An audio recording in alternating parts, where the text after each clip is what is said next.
So once you consider all these other things, you can see the story makes sense.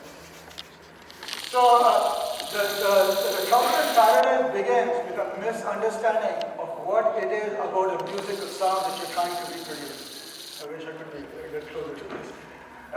So usually it's believed that a musical note consists of harmonics. That's true. So it is believed to reproduce the harmonics in the right proportion, everything should be right. That's wrong. And starting with this misconception, there's a cascade of other sort of misleading measurements and other things that come into play. So what then is a musical note? A musical note has four attributes. Pitch, which is a perceived frequency, indeed it depends on the frequency spectrum. So for the sake of pitch, you're right. Getting the spectrum right is very important. But if all you're interested in getting the pitch right, you don't need to spend tons of money. A $5 clock radio from Amazon reproduces the pitch right. Have you ever heard an audio system with a melody chain? That is never the problem. The struggle is in getting the timbre, the tonal quality right. This dot might be almost invisible, sorry about that. It's in the timbre. The timbre does not depend on the spectrum in the simple way people usually think. So here are spectrograms. So this is the vertical axis are the frequencies, the brightness is the intensity, how much. The horizontal axis, that's the time axis. A spectrogram is a moving spectrum. It tells you how the spectrum is changing with time. So this is a violin, a harmonica, and a piano. Just three of some instruments I happen to have at home. What catches the eye, if you look at the harmonica, it's packed with harmonics and overtones. Maybe that's why it's called a harmonica. Compared to the piano, it's so sparse. In the twilight of the piano note, only the fundamental survive. You have a pure tone, basically. So one would think that the reason the harmonica, violin, and piano sound different is because of the spectrum, basically. That's wrong. Much more than that is the subtle timing, the beginning of the note, especially, that makes all of the difference. If you look closely, the piano, all the frequencies begin at exactly the same time. This line is vertical. That's because of the hammer mechanism of the piano. All of the frequencies burst out at the same time. In the case of the harmonica, which is a more normal instrument, the low frequency, the fundamental, it begins earlier. The high frequency, they begin a little bit later. There's a slope to this. It's not vertical. So that's what makes it different. The violin is an anomalous instrument. It has an anomalous spectrogram. Look at this. The fundamental begins later. Some of the higher harmonics, they begin earlier. The fundamental begins a little bit later. Is the subtle timing at the beginning that makes a big difference in the tonal quality, not the spectrum. How can you prove this? You can play the piano note backward.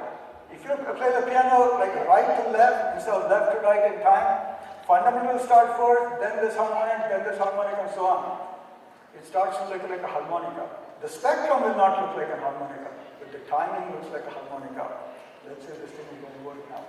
This is always a challenge to get the audio to work.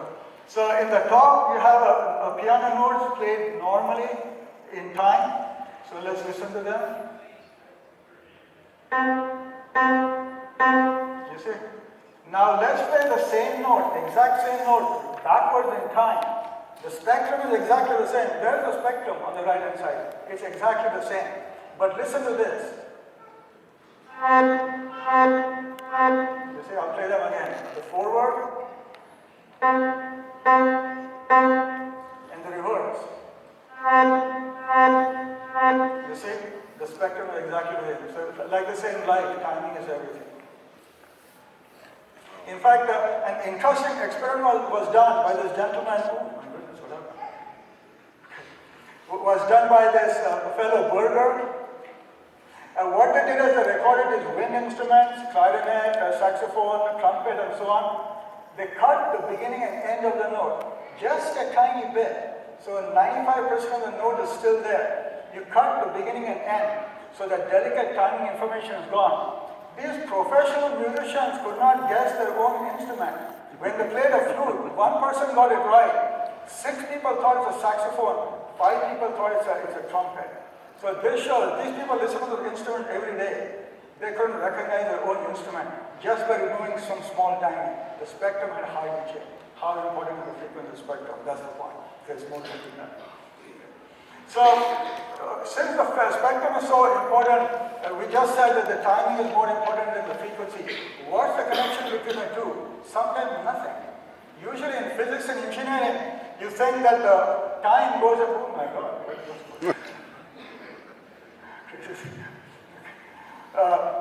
We consider the characteristic time to be the period which is 1 over the frequency. This comes from simple level physics and engineering. It does not apply to everything in life. For example, our lives are clocked to a 24-hour cycle. You might eat breakfast every 24 hours, but the duration of the breakfast, it could be 10 minutes, it could be 1 hour. It has nothing to do with the 24-hour period. Why should the two things be connected in any way? So in a lot of situations, there is no connection. There is even a reverse connection. Something with a high frequency response may have a shorter time and vice versa. So look at this. But let's follow this story to its logical conclusion. If you go by frequency, what should be the shortest time you can hear? So the official frequency response of humans is 16 Hz to 18 kHz. It's not 20 to 20 kHz. That's basically a round number. But that applies to young and healthy people. Young and healthy people are usually not audiophile. Audiophiles are elderly people, mostly male. So as you age, your high frequency response falls off a cliff. Look at this. See, these are ages 25, 55, men and women. So for men, it's much worse than women. So it falls off a cliff. So you have a 30 dB loss at 4 to 5 kilohertz. By the time you're approaching 55, it's not a bad idea to start learning sign language. So, but the surprising thing is, even though you may need a hearing aid for a speech, to listen to your spouse's voice and stuff like that, you will hear minor differences. Contrary to what I said in the last talk, you do not lose all of your acuity with age. In many ways, your acuity gets better. In a time domain, it actually can improve. Because what happens is you lose the feedback network. Everybody knows when you're remove negative feedback from the amp, it sounds better. That's the point. By removing some of the feedback circuitry, you lose your high frequency sensitivity, but you can have faster, better response in the time domain. Secondly, you have cortical training. As you get older, you listen to a lot of sounds. You have the library. You can find the differences that a young, inexperienced person will not be able to hear. So yes, it's worth spending a lot of money, even though you're old and you need hearing aids.